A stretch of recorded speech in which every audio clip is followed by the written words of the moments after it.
جو بات چیت کل کنکلوڈ ہوئی اس میں پاکستان کا ایک ہی نکاتی ایجنڈا تھا، وہ یہ تھا کہ جو افغانستان کے اندر جو سیف ہیونز ہیں ان کا خاتمہ بہت ضروری ہے، کہ اس کے بغیر دونوں ملکوں کے درمیان میں تعلقات میں اس وقت جو تلخی ہے ایک تو وہ ختم نہیں ہوگی، اور دوسرا پاکستان کے اندر جو دہشت گردی کے واقعات میں ان میں بھی کمی نہیں آنی۔ تو اس میکانزم کو کیسے اسٹیبلش کیا جائے گا، دونوں ملک کیا کر پائیں گے، یا کہ جو فیسیلیٹیٹرز ہیں لائک ٹرکی اور قطر ان کا بھی لانگ ٹرم بیسس پہ کوئی رول ہوگا، جیسے کہ ویریفائبل ایکشنز کی پاکستان بات کرتا ہے کہ پاکستان کو لگے کہ وہاں پہ جو عبوری حکومت افغانستان کی انہوں نے ایکشن لیا اور پھر دہشت گردی کے واقعات میں بھی کمی آئی۔ بنیادی سبب افغانستان اور پاکستان کے درمیان کشیدگی کا افغانستان کی سرزمین استعمال کر کے پاکستان کے خلاف جو دہشت گردی ہو رہی ہے وہ ہے۔ جب تک آپ اسے جڑ سے نہیں اکھیڑیں گے تب تک یہ مسئلہ حل نہیں ہوگا۔ جو مذاکرات ہیں، جو ثالثی ہے، جو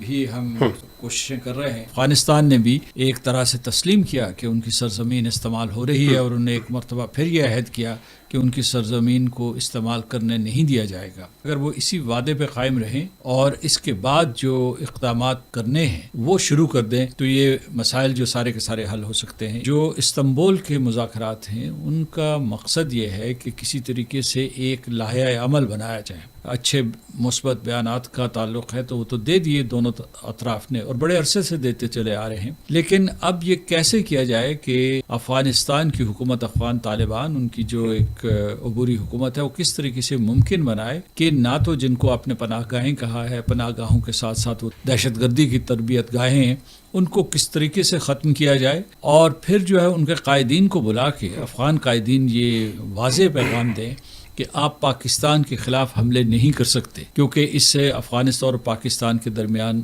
تصادم ہوگا۔ خود افغانستان کے اندر عام شہریوں کو علم ہے اور افغان حکومت کو علم ہے، ان کے انٹیلیجنس اداروں کو علم ہے کہ تحریک طالبان پاکستان کی پشت پناہی، سرمایہ کاری ہندوستان کر رہا ہے، رو کر رہی ہے۔ تو یہ دو سلسلے رکوائے جائیں تبھی جو ہے یہ کشیدگی ختم ہو سکتی ہے۔